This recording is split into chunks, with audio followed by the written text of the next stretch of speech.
Hey everyone, and welcome to This Explainer. Today, we are taking a really hard, honest look at how we actually run product experiments. Now, if you're a PM, A-B testing is basically supposed to be your scientific method. But let's be real for a second. Most of the time, we just celebrate some random metric bump, ship a so-called winner, and don't actually learn a single thing. Well, today, we are completely fixing that. We're going to map out exactly how to go from a real hypothesis to a rock-solid, data-backed decision. So let me ask you this. Are you just testing button colors? Like obsessing over whether a green call to action outperforms a blue one? It's time we call out the most common cargo cult habit in product management. Endlessly tweaking these superficial UI elements, it definitely gives you the illusion of progress, but you aren't learning a single fundamental truth about your users. Honestly, the failure of most A/B tests happens before they even start. And it all comes down to task framing versus hypothesis framing. Simply saying, test the green versus blue button. That's just a task. A falsifiable hypothesis, on the other hand, sounds more like this. We believe X will outperform Y because of Z. That structure forces you to state exactly what you believe, why you believe it, and what specific evidence will actually change your mind. To get you operating like a true scientist, here is our playbook for today. 1. The A/B testing trap. 2. Writing a real hypothesis. 3. The metrics and the math. 4. Reading results without peeking. 5. Avoiding common mistakes. And finally, 6. Building your product memory. Let's rebuild your testing framework from the absolute ground up. All right, kicking things off with Section 1, the A/B testing trap and the illusion of progress. Look, the absolute biggest myth in product testing is that shipping a winner is always a success. In reality, you could boost a vanity metric today only to realize 6 months down the line that you accidentally ruined user retention. Which brings us to a highly crucial rule. Without a falsifiable hypothesis, you literally can't learn from a test. You can only act blindly on it. If your test doesn't tell you the why behind user behavior, you aren't doing science, you're just guessing. Moving right along to Section 2, writing a real hypothesis with rigorous methodology. This is the mandatory homework required before your engineering team writes a single line of code. So what does this actually look like? Here is the true anatomy of a good A/B test. It's a strict 5-step sequence. You always start with a problem statement anchored to real qualitative evidence, like support tickets, for example. Then you form your hypothesis, pick exactly one primary metric, calculate your statistical power, and set your guardrail period. No skipping steps here. Let's look at a masterpiece in action.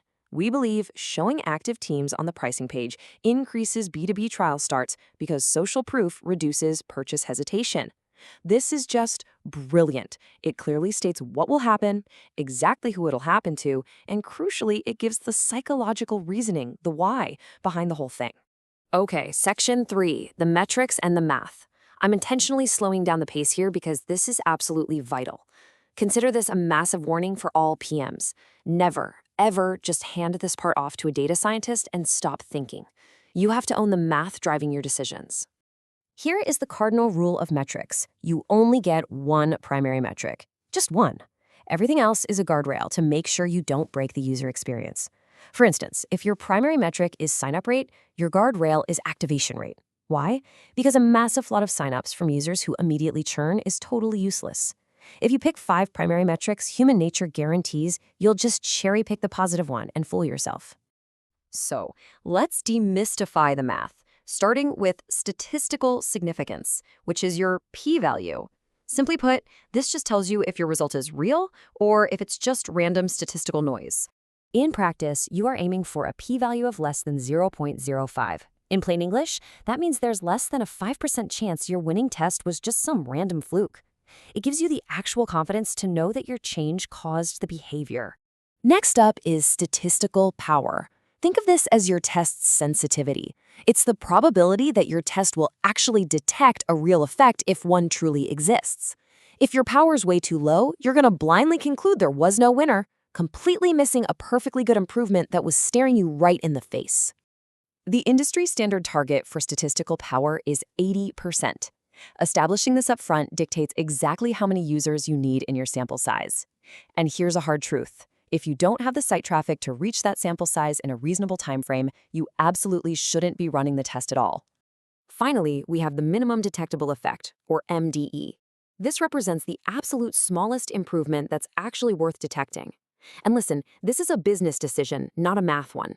If a tiny 0.1% lift in conversion isn't worth the engineering cost to permanently implement it, please don't waste time running a test sensitive enough to find it.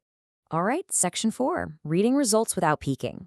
I know exactly how tempting it is to refresh your analytics dashboard every single morning. Stop doing it. Checking results daily dramatically inflates your false positive rate. You need to establish a strict guardrail period. Write down your end date and refuse to peek until then. When that end date finally arrives, there are only 3 valid outcomes.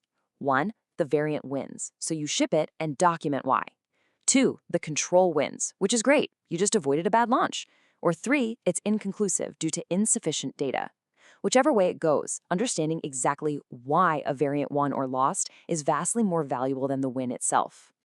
Moving into section 5, avoiding common testing mistakes. Let's do a rapid-fire teardown of the classic traps that even veteran product teams fall into all the time. You need to avoid these 5 pitfalls like the plague. 1, testing way too much at once without massive traffic. 2, running mutually exclusive tests simultaneously where their effects bleed right into each other.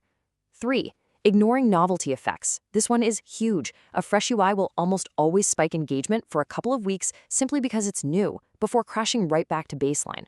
4, optimizing for the wrong funnel stage. And 5, shipping a winner without learning a single thing about why your user actually liked it.